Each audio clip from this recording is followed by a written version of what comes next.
everyone, and welcome to Friday. Happy Friday. I'm ready excited. for the weekend. Yeah, and the weather's going to be great for the weekend, too. Yeah. It's kind of fall-like, from what I understand. Are you a big fan, or do you like it more hotter in the 80s? Well, I still want more summer. You know, I'm not through Yeah. with summer yet, but I think this will be a refreshing weekend for all of us. Me too. And you know, the Pirates are in town. Yeah. You could go see the Pirates. However, if you go to see the Pirates, you will. Did you just hear that? I don't That know. was- Yeah, the bark. That was Penguin, our PTL pup. Penguin is here today. He's in the house. Yeah, he's giving us a shout out right now. You will see him. Oh, there he is. There he is. Oh, look. Oh, he's ready. Look how cute. He's a gem.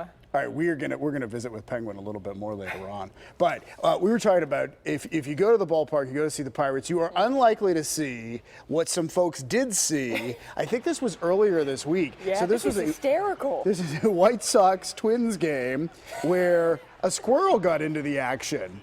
So he runs right down the first base line, then through one of the players' legs, eventually ran over into the stands, and then jumps back down, and it goes into like a little hole under the wall of the outfield wall there. Oh my gosh. But And he's fast, David. he's fast. The announcers clocked him at 28 miles an hour. Oh my gosh. Maybe he'd be a good addition. Yeah, maybe the Pirates could use I wasn't going to say it, but yeah, I think I could went use there. that squirrel's help.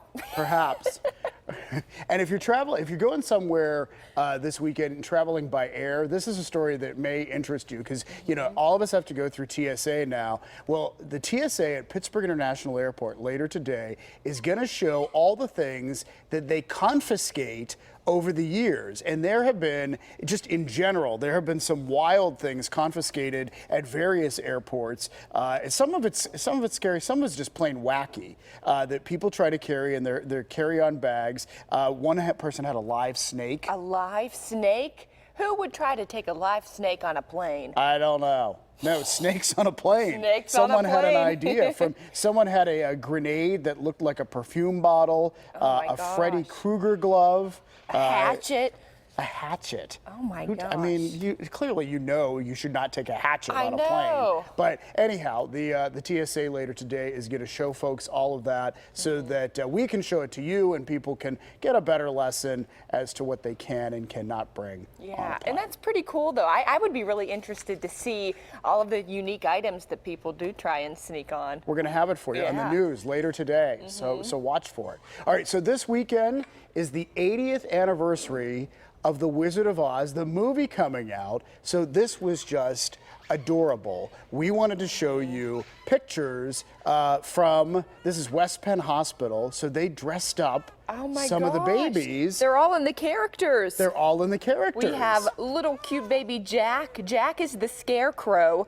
The cowardly lion is baby Andrew. Dorothy, oh my gosh, look at Dorothy and look at the slippers. Dorothy has the slippers Oh and my a little gosh. Toto that's like emblazoned on the dress. How cute. Oh, I love it. They then always the- do really fun things too. They do. For different themes and events. Very cool. The Tin Man is Wesley Lynch there. I forgot about the Tin Man. Yeah, the Tin We can't Man's forget fast about him. asleep. But and the Cowardly Lion, he's kind of looking at you like, don't mess with me, I'm the Cowardly Lion. Yeah. Yeah. So we thought that was cute. And something else, that's sticking with our Wizard of Oz theme, was something that someone I follow on Instagram found this traveling through Washington County, and we just thought it was really unique. And I don't know if this is up for the 80th anniversary, whether they always have it up, and I'm not sure what it's made of. I wrote to her, and she didn't know either, but she saw this. It's in McDonald, Washington County, and clearly someone was very clever with, it looks like heating duct pipe. It does. Yeah, I can't pinpoint exactly what it is, but that is a good comparison. How cool, though. So you just found this on Instagram. Somebody Found posted it on about Instagram, and then I wrote to her and I said, we want to show this on the show. Do you know what it's made of? And she said, no, I just stumbled across it, but it was so extraordinary we wanted to share it. So clearly, the Yellow Brick Road goes through McDonald, Washington County. Who would have thought? Maybe we should look into that. We'll have to get more details. Yeah, And- we'll try to figure out yeah. what that is made of. I know. Well, somebody else is having a great start to their weekend early on. Yes, it's true. Mikey Hood and video, we keep getting barks. We love it.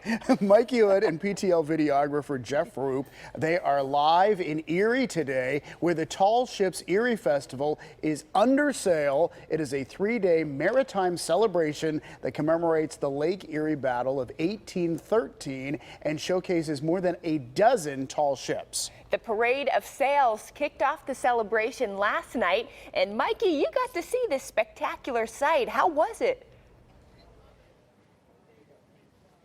Celina, David, ahoy mateys! Welcome to Tall Ships Erie, and when they say tall, they really mean tall. I'm aboard the Santa Maria. This is one of the ships that sailed in on the parade of sails last night. It's one of 12 tall ships that came through the Lake Erie Channel and proceeded into the bay. This is the 4th time the festival has been in Erie, and we had our own private PTL boat thanks to Gene and Karen Crahy, and I'm so glad they allowed us on the boat.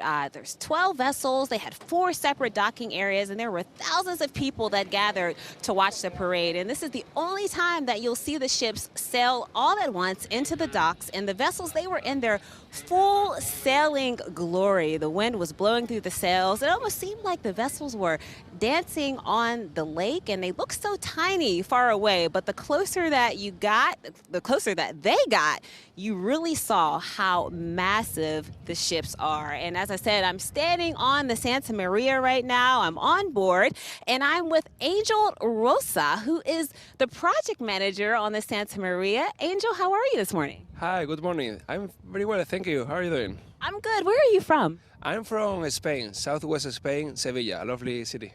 Oh, good. So give me a little bit of history of the Santa Maria. All right, so now Santa Maria is one of the most famous historical ships by the feat that these guys, they're reaching east, sailing west, back in the past when the people thought like the earth was flat.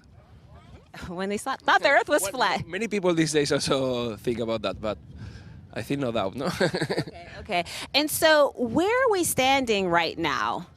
So right now we're in the poop deck. This is the highest deck. You have a marvelous view from here, and you can see the bow. So you can see also the traffic where we are sailing. And you said this is called the poop deck. Yes. It's funny, but I don't know, because in English sometimes the names is changed, but yeah, poop deck. Okay, and so what would this ship, what would have gone on this ship back in when it was, because this is a replica, when it was the real ship, what would people be doing on the ship? All right, so well, here, for example, in the poop deck, they will be coming here only for keeping an eye on the traffic, and then also for the maneuvering of the sails. For example, here we have the mizzen mast, and this is the mizzen sail. So the sailors will be coming up here to do the maneuvering, bringing up the mast, the yard, sorry. Okay, and so what happened to the real Santa Maria? So the original one shipwrecked after 2 months. They reached America. So they wrecked Christmas Day, and they built up a fort out of the wood from the vessel. Okay, well, thank you so much, Angel. And so this is just one of the beautiful ships you'll see here at Tall Ships Erie. And I tell you, there's not only tall ships here, but there's also some fantastic shopping. Take a look. So this is the first stop along our marketplace vending trail, and the vivid colors of all of this photography really caught my eye. Scott Peterman, you're the artist, you're the man behind these beautiful portraits. Tell me a little bit about them. These are done on aluminum panels, so this is a dye sublimation process, and that's what kind of gives it that pop. They are on aluminum panels, and they are completely waterproof. There, you can hold it. They're rust-proof, fade-proof, and on the back, all of these are ready to hang the way they are. So do people send you pictures of things they want, maybe through their phone, through their mail? Yeah, I so can if imagine. you have a picture that you took even today on your phone, you can send it right here. We have an email address, and we would sublimate it on site. Metal, up to 12 by 18, coffee mugs, puzzles, coasters.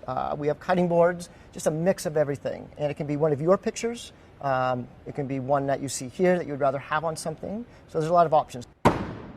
From beautiful pictures to throwing axes, we are at the marketplace still, and I'm here with Andy. What is 40 wax axe throwing? We are a mobile axe throwing lane. So we bring this trailer out to you, and people can walk right up here with us, and we show you how to throw axes. It seems crazy, but it's super fun, and we coach you through the whole thing. Show me how to do this because I'm a little bit nervous. Yeah, don't be nervous. It's really easy. All you're trying to do is get the axe to flip over once and hit into the board as it comes around on that spin. Okay. So you do that just by holding it right at the bottom like I have that. it. All right. We're going to just take it right up over your head here. You can stand on that line. Okay. Take it right up like this and then come down and release it right in front of your face. Go All ahead, right. give that a shot. Ready? 1, 2, 3. Pretty good try. Pretty good try, yeah. Let's see you do it. Yeah, again. okay, so just like I was saying, you put your foot right there, straight up. All aboard! We've made it over to the Blue Nose ship, which is actually the largest tall ship here at Erie Tall Ships. And fun fact, this ship is on the dime, on the Canadian dime. So how cool is that? I'm here with Alan, and you're going to tell us about this exhibit here, because we're not on the actual ship. This is the, what would you call this? This is a mobile exhibit. It tells the history of the original Blue Nose, which was built in 1921 in Lunenburg, Nova Scotia, and also about the replica Blue Nose 2, which was built in Lunenburg, Nova Scotia in 1963, who will be here at the Erie Tall Ship Festival this weekend. So the mobile exhibit will be here, as well as the replica Blue Nose 2, the ship, and you'll be able to go and tour the ship and visit the mobile exhibit. Oh, that's cool. And so what was this ship used for? I see it looks like racing. Well, the ship has quite a history. It was originally a fishing schooner, and the fishing schooners of Canada would race every fall against the fishing schooners from New England and the U.S. And Blue Nose was undefeated International Fisherman's Cup winner from 1921 till 1938, and that's how she ended up on the Canadian dime. It was a very special thing for Canada to have this racing history. She was also a fishing vessel, and they fished from these wooden dories on the Grand Banks of Newfoundland. As you can see, there's lots to do here at Tall Ships Erie, and including throwing axes. And I'm not really good at that, but that's okay. We have a giant yellow duck coming up. Do you remember when we had one in Pittsburgh back in 2013? And there is one here that is 2 times the size of that duck. So we'll take a look at her. She had a rough night last night, so she might look a little bit sleepy. She was so excited that the tall ships were coming in, but we'll pay her a visit when we come back. Batten down the hatches. We are live at Tall Ships Erie. Back to you, Celina and David. I love it. Thanks, Mikey. Yeah, Cool. of course we remember the big rubber duck. Yeah. We love that. I love and I was nervous for Mikey with the axe throw. I know. You there were was- grabbing onto the table like, There oh was boy. a moment when she looked back at the camera, and I was like, Oh, "Don't no. look back at the camera, Is she Mikey." going for Jeff? Jeff, our Videographer Jeff. photographer. So we're glad that worked out. And we will hear more from Mikey coming up a little bit later on. So we're not with Mikey because that looks like a lot of fun. But our consolation prize for today, oh, it's a great one. Look who's here. Penguin, our PTL puppy. It's my first chance to meet him in person. Can't wait to hold him and see how his training is going as he grows up to become a canine companion dog. And he's a cutie pie. Oh, he is so cute. We love Penguin. That's Mike Mason's finger he's got. Also ahead, a very fun segment on going back to school, but not like the kids are. You're going back as adults with a look at Yale Pittsburgh's roundup of adult classes for learning all kinds of different things. Plus, we check out corks and kegs this weekend in Washington County. Stay with us for that and a whole lot more when PTL comes right back.